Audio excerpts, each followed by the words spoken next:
about you, Mr. Yes. All set, guys? Yes, sir. All right, let's bring jury.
Mr. Demons, his counsel, the assistant state attorneys, as well as ladies and gentlemen of the jury. Ladies and gentlemen, this is the state's opportunity to address you, to refer to as a rebuttal argument. Please give counsel the same courtesy and attention you previously displayed. Mr. Crowley, you may proceed. Ladies and gentlemen, you've heard an hour and 10 minutes of speculation. You've heard an hour and 10 minutes of asking the state to do something I'm not allowed. I'm not allowed to testify. I'm not a witness. So why the personal attacks on me? Why getting upset when there's a mistake that was caught? Just like defense counsel made a mistake and Ms. Liberty quickly brought it to his attention that he said the wrong person read an exhibition.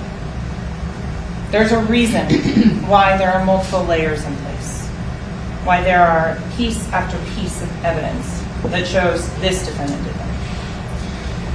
Let me start in the back seat of that Jeep. How do we know the defendant was the one there with that Apple iPhone, not that LG?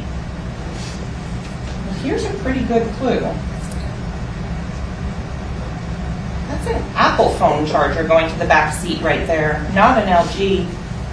And also, ladies and gentlemen, you know that LG phone wasn't working on October 26th of 2018. Multiple witnesses testified that it was an inoperable cell phone. So let's be very clear on that. Let's talk about Adrian Davis, AD. Adrian Davis seems to be a part of this puzzle. Kind of looks like the other puzzle pieces, kind of looks like it might fit. But then when you put all the puzzle pieces together and you start looking and comparing it, you go, well, none of the other ones are bright red like that. It kind of sticks out like a red herring. Because that's what Adrian Davis is. So why would counsel ask me why I wouldn't call him? That assumes the witness is credible. That assumes the witness is telling the truth. That assumes that Adrian Davis's testimony is consistent with every other sworn statement, deposition, and trial testimony in this case. If the witness is not credible and doesn't agree with any other piece of evidence in the case, I'm not going to call him. So, counsel made a very, very big deal about the key, right? And why changing card if going to the same place? Well, here's a message from September of 2018 between Mr. Demons and Anthony Williams. Is the back door unlocked? Yeah. Well, it gets better. What about this one, where Mr. Demons is asking, oh, does Bort have the garage button? More than one way to get into a house. And even better, from Anthony Williams, October 3rd, I would have told AD to leave his key. This is all in the messages that are in evidence. So that is on page 248 of the conversations between Mr. Williams and Mr. Demons.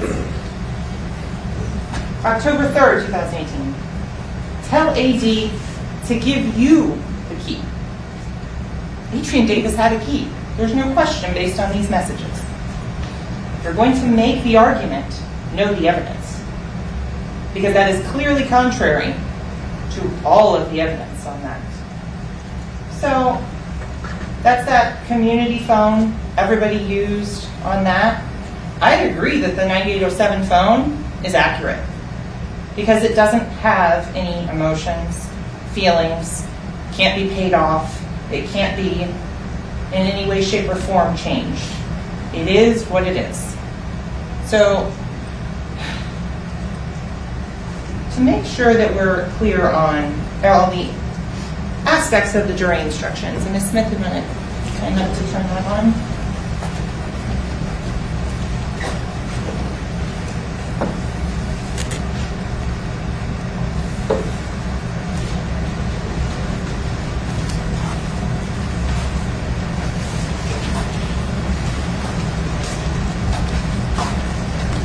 Does the witness's testimony agree with the other testimony or evidence in the case? Counsel wants you to look at each piece of evidence individually. The problem is, it's not an individual picture. It's the totality of the circumstances. Because if you look at each individual piece of evidence, what are the odds? Ask that question. What are the odds that Mr. Demons got into that backseat? That all the fatal shots came from that backseat? That they then go to his friend's house, Frito Bang? You saw the picture. It states 62. They're hanging out. What are the odds that each and every single piece of evidence is stacked up trying to implicate him? And let's be very clear. There are attacks on Detective already on that. Asking he's trying to better himself or further himself. Detective Moretti testified he's a detective in the Homicide Bureau today, just as he was 5 years ago when this case occurred. To say that a man who spent 20 years in armed services in protection and furtherance of his country cares about publicity? There was no impeachment. There was no articles or news things on that. No, Detective Moretti is here fighting on behalf of Christopher Thomas and Anthony Williams, the two young men, kids, that were murdered. And let's be clear, calling someone a kid, anything like that, is a play on your sympathy. And ladies and gentlemen, you agreed when we sat down for jury selection that sympathy would not come into play. That you would look and base this on the facts and the evidence. And ladies and gentlemen, I submit to you, you have that. Let's talk about some of the suspects quickly. First of all, they bring up that Danny Polo mentions that and taught you that what does on a plate mean. So let's be clear, Danny Polo's good to tell you and teach you that term, but when he says fire, you're not supposed to believe him. Which is it? You either believe or disbelieve. Danny Polo is a detective with tons of experience in this particular area. He talked about listening to wiretaps, reading all of these communications. They were talking about a gun. It's very clear from the context. But so then let's look at that on the plate comment.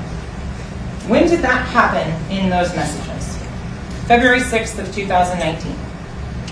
So not anywhere near the Dayton incident. Again, another red herring to try and say, oh, this doesn't fit. And ladies and gentlemen, having a motive does not equal guilt. Having a motive does not equal guilt. One singular online statement is not the same as having the reasons and the opportunity and the means to commit this crime. And the only person who had the opportunity, the reason, and the means is this defendant. So counsel kept saying the presumption of innocence. That's gone. Once the evidence is there as to each element of the offense, there is no longer a presumption of innocence. Again, in jury selection, we talked about that. If it's illegal to have a certain colored pen on a certain day in this courtroom. Silly example, but a good point.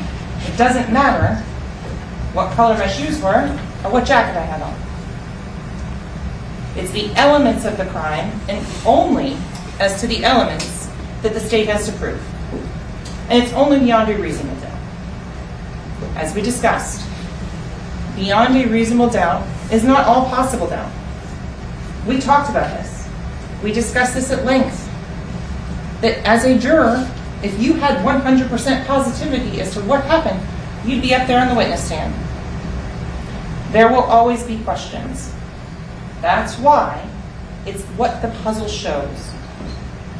If you believe, and I submit that you should, the evidence from the testimony and the witnesses in this case, there is no question as to what that picture shows. That this defendant committed 2 counts of first-degree murder. So, one of the things I want to make sure that you understand, ladies and gentlemen, is you will have the opportunity, because this has been many, many days. If you want to hear testimony read back to you, you're allowed. You don't get copies of the transcripts, but you can request any witness's testimony to be read back to you. Look at Adrian Davis's. Not once did he mention anything about a pee break. Never came up. If there was a reason, he could have testified to it. Where? When? No details. I can't even call him the one fact witness because what he's saying is not a fact. Because there is complete dispute as to what he's saying. So, counsel says that, Detective, now Sergeant Chris Williams, was brought in just to pin it on this guy. No, ladies and gentlemen. Look at your notes. Think back to his testimony. What did Sergeant Williams say? Prove or disprove it was a drive-by. Not who was holding the gun outside the car, how far away. There was no testimony as to that.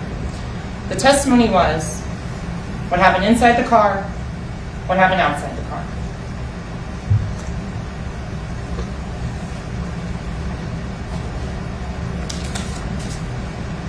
And if there's no dispute that a murder happened, 2 murders, why all the cross-examination on meaningless details? Why? Ask that. So, again, we've talked about the phones, and even defense counsel says the phones are reliable. They're that digital leash that we talked about, that you go back for when you forget it. And there's no evidence whatsoever that supports this, the phone was left in the car theory. There's none. Phones don't send messages and walk 1,300 steps by themselves. There's no evidence whatsoever that anybody else got in that Jeep. What the evidence does show, the defendant was consistently in that Jeep, and that Jeep never stopped during that whole course of travel until it got to the edge of the Everglades. The edge of the Everglades, where there's no witnesses, where there's no cameras, where they can stage a crime scene to try and get away with murder. So, counsel talks about the verdict form. So, you're very...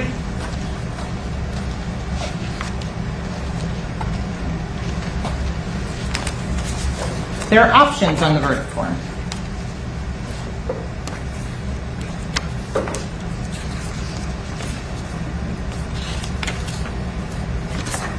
Including a lesser included offense.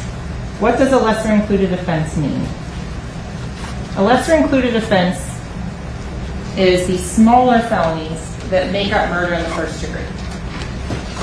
So in this case, the lesser included offense would be manslaughter. That, as you learn from reading the instructions, is without the premeditation. That is negligently playing with a firearm and shooting someone in the back of the head. That's not what you have in this case, ladies and gentlemen. You have a planned execution of Anthony Williams, and then the same as to Christopher Thomas. Reasonable doubt is just that. It has to be reasonable. It's not beyond all possible doubt.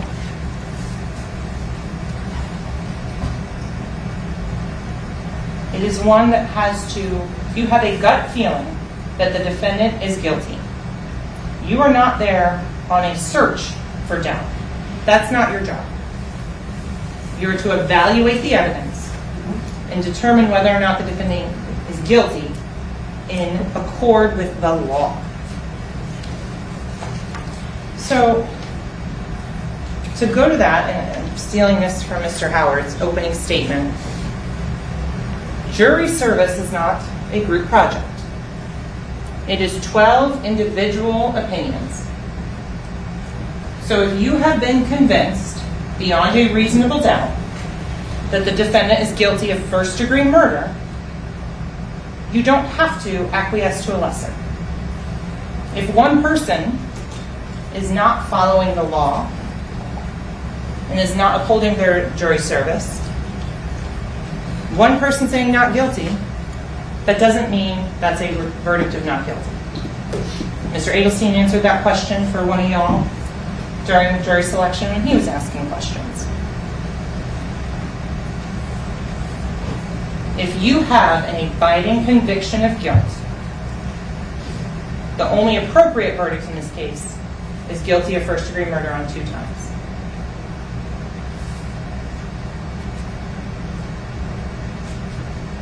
So, discussing as to reasonable doubt. We talked about it, about walking to work. Is it possible to walk here from Miramar if you live out there? Possible, but not reasonable. The simplest explanation that makes the most sense, that takes the fewest leaps, is that this defendant killed these 2 individuals. The why? Don't have to prove that. But I've given you options, and the evidence has given you options. So, with regards to Mr. Glass, counsel talked about him.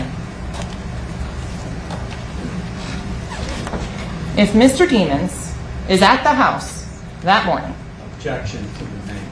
Demons, Right. at the house that morning, and rode back with Travion Glass in that red Mitsubishi, why is Travion accusing him of doing it? Why is he saying in these messages,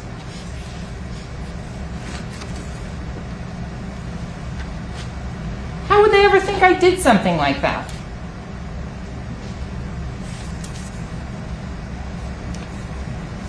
Why, if he was there and saw him now?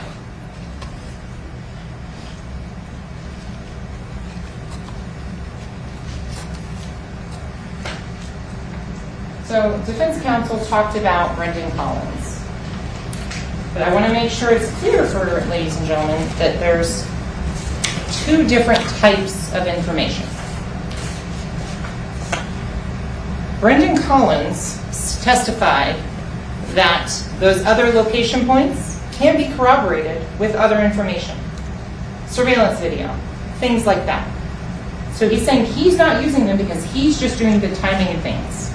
Not that they aren't reliable, not that they aren't accurate, just that that's not what he uses. That was his testimony. In addition, counsel was trying to say that no, things can be changed because of the signal strength and it's things in between the phone and the tower. No, that is on the phone side, not the network side. This is looking at what the network sees when Brendan Collins is testifying. So ladies and gentlemen, you can go and you can compare the various evidence and the exhibits yourself. These will all be sent back with you as you deliberate.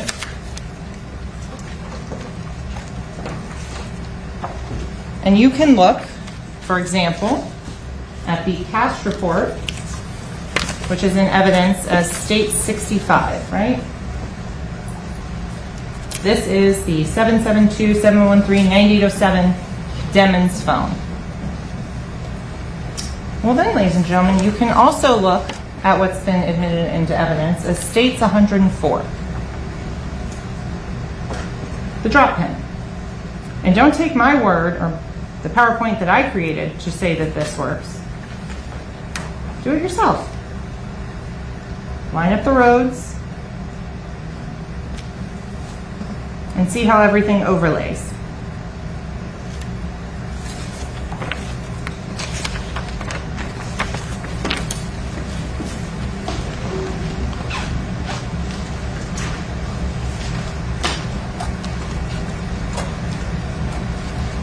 Defense counsel says George Bello, his testimony is he can't give you an exact range or distance from that. And that is correct. He said that for a specific gun. However, it's different than what Sergeant Christopher Williams is doing. Because remember, George Bello is doing the internal ballistics of the gun, not the external, not the trajectories and the flight paths. That's not his area. That is separate and apart. Chris Williams is doing that aspect with the trajectories. In terms of all of the information from George Bello, there is still casings that match and projectiles that match on them. Counsel then argued that Kurt Rhodes goes back to the car to get DNA. No. As you heard, ladies and gentlemen, that DNA was collected October 26th of 2018. For the Montessori school, in the route and flying back, counsel says, oh, well, we didn't check traffic and weather. Well, then in the next breath, the argument was, well, that, it's 3 a.m. in the morning, there's nobody out. Just get out on the side of the road and pee. But there's no evidence to that. Look at Adrian Davis's statements. Look at his testimony. He never argued that. So for the search warrant on Jamison Francois, the 3 guns that are missing, the ones that all have the Glock back strap, the Glock, all of that, those aren't involved. And to say that the defense argument that the state or the defense or the detective does not want to find those guns is contrary to all the testimony from Detective Wright. If he didn't want to find the guns, why is he doing search warrants at these locations? If he didn't want to find the murder weapon, why are they diving the C9 canal? Why are they diving the lake behind Frito Bang's house? Of course they're looking for them.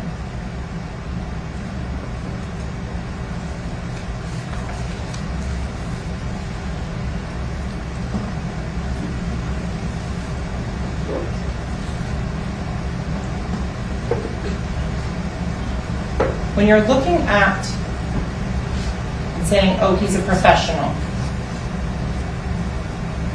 Ladies and gentlemen, the message was very clear where he missed a show to have his hair braided. He told his mom, it's okay. Stop being all upset.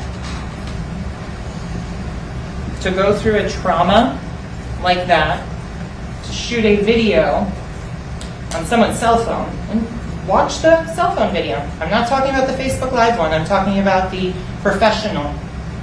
They're using a cell phone to shoot a music video.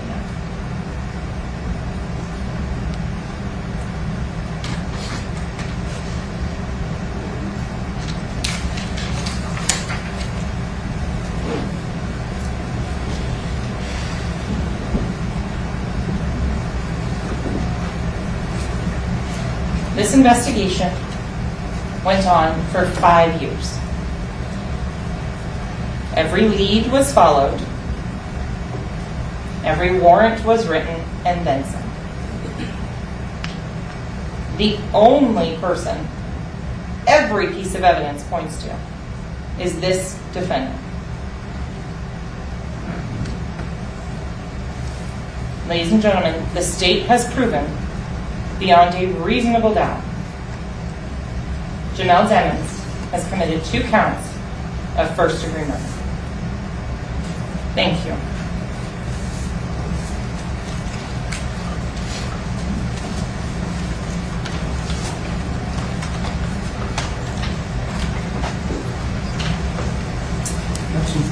Thank you.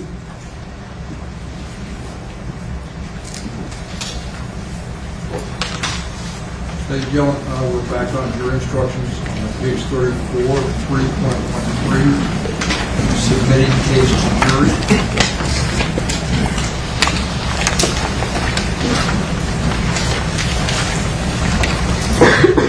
In just a few moments, you will be taken to the jury room by the court deputy.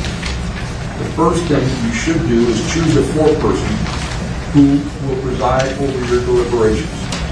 The foreperson should see to it that your discussions are carried on in an organized way and that everyone has a fair chance to be heard. It is also the foreperson's job to sign and date the verdict form when all of you have agreed on a verdict and to bring the verdict forms back to the courtroom when you return. During deliberations, jurors must communicate about the case only with one another and only when all jurors are present in the jury room. If a juror goes to the restroom, the deliberation should stop until the juror returns. You are not to communicate with any person outside the jury about this case. Until you have reached a verdict, you must not talk about this case in person or through the telephone, writing, or electronic communication such as a blog, Twitter, email, text message, or any other means. Do not contact anyone to assist you during deliberations. These communication rules apply until I discharge you at the end of the case. If you become aware of any violation of these instructions or of any other instruction I have given in this case, you must tell me by giving a note to our court deputy. Many of you have cell phones, tablets, laptops, or other electronic devices here in the courtroom. The rules do not allow you to bring your phones or any of those types of electronic devices into the jury room. Kindly leave those devices on your seats where they will be guarded by the court deputy while you deliberate. If you need to communicate with me, send a note to the court deputy. If you have voted, do not disclose the actual vote in the note. If you have a question, I will talk with the attorneys before I answer, so it may take some time. You may continue your deliberations while you wait for my answer. I will answer any question, if I can, in writing or orally here in open court. During the trial, items were received in evidence as exhibits. You may examine whatever exhibits you think will help you in your deliberations. These exhibits will be sent into the jury room with you when you begin to deliberate. In closing, let me remind you that it is important that you follow the law spelled out in these instructions in deciding your verdict. There are no other laws that apply to this case. Even if you do not like the laws that must be applied, you must use them. For more than 2 centuries, we have lived by the Constitution and the law. No juror has the right to violate the rules we all share. Ladies and gentlemen, I'm going to send into the jury room with you with the verdict forms. There's also going to be a computer which has been you are able to use to see any of the electronic items of evidence that are in evidence. So you'll have that in the jury room with you with the evidence, so you can review it during your deliberations. Also, there may be items of evidence that do not go back if they have a hazardous material on. They're identified as hazardous. They don't go back to the jury room. But if you want to see any of those items of evidence, they'll be here in the courtroom. We have the gloves here in the courtroom, and they'll be shown to you. Just let us know through a note that you want to view an item of evidence that's not back in the jury room, and we'll make arrangements to have it shown to you. All right? At this time, I'm going to ask Ms. Beverly Mayweather and Mr. Mr. Patel, if you just remain in the courtroom. The other jurors are free to go back to their jury room now. To commence deliberations, you can take your notepads as well as your jury instructions with you, and I'm going to verify with the attorneys that all the evidence is here, and that'll be following the bailiff back into the jury room in a few minutes. All right? Thank you, ladies and gentlemen. You can retire and commence your deliberations. Ms. Mayweather, Mr. Patel, just remains here, please.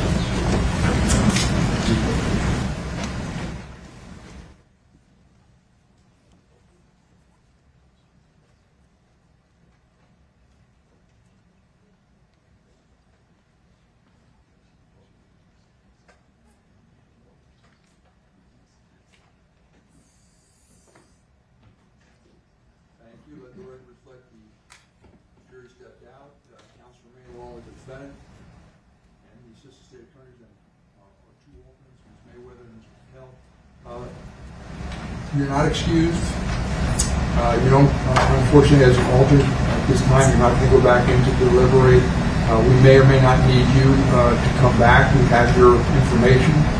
So you're not being excused. The admonition I gave you previously remains in full force and effect. You are not to discuss the case. Don't form any opinion about the case. Don't allow anyone to discuss the case in your presence. There's certainly no research. There may be things in the media. You're not to look at those things. Just turn it off. All right? We very much appreciate the fact that you're here and willing to serve. But at this juncture, you're not excused. We'll hold your notepads here, and we're going to contact you if need be. All right, ladies and gentlemen? All right. Could you escort them out? Thank you. Yes. Just give your notepads to the bailiff, please, and she can secure those. Thank you.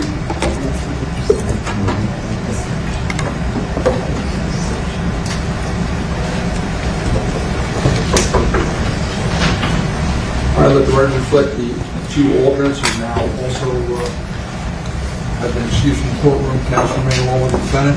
Anything to discuss, counsel? No, sir. Mr. Demons? You need the restroom? You're more than welcome to use the restroom. We'll arrange for that. But you like how everything went? The presentation your attorneys made? Satisfied? All right. Thank you.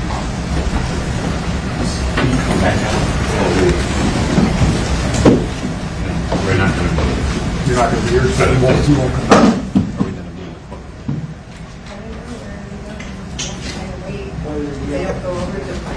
Well, he'll be right downstairs if you need him.